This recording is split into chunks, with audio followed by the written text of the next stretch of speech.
Hello everyone, today I'm going to talk a little more about traits and inheritance and why you express some traits and why you don't express others.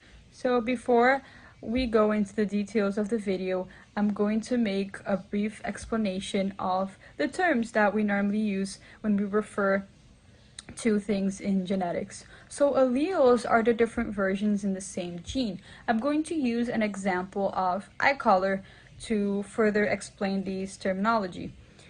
So the different versions of eye color would be blue, green, brown, hazel. These are all different alleles that we can have. A person's genotype for their eye color would be the alleles that the person has, which is going to determine what it's going to express.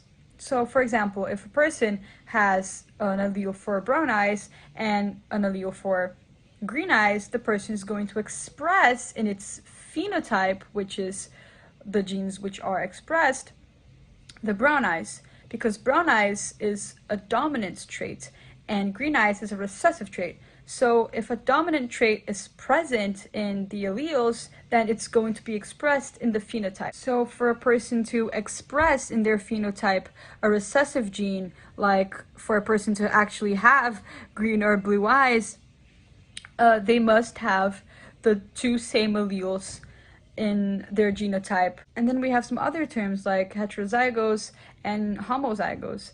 If a person is a heterozygote, that means that they will have two different alleles for the same gene. So they will have both brown and green eyes genotypes, for example. And if the person is homozygous, that means that they'll have two of the same alleles. But the eye color that you have is a little more complicated because it all depends on the amount of melanin you have in your eyes. Having no melanin and having blue eyes was actually a mutation that occurred a long time ago. It can be inherited, or it can just be a slight alteration in the DNA sequence that makes up for the genes that you have. If a mutation benefits you, it can be kept, but if it doesn't, then natural selection will take care of that, and I'll do some more explanation on that in the next videos. But going back to eye color can actually be a bit subjective because your eyes may appear darker in the dark and lighter in the light, and because of obvious reasons. But again, depends on the amount of pigment. So if you have more pigment, you'll have darker eyes. We can also take a look at this table, which is quite cool because on the left we have the genotype combinations, and on the right we have the phenotype, which is what will be expressed. So the big B represents the dominant allele for brown eyes, and the small b represents the recessive allele for green eyes.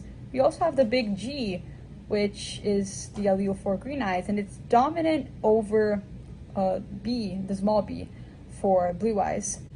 But having green eyes is also pretty rare because you need a very specific combination of pigment and no pigment to have that exact light reflect off your eyes, appearing to be green.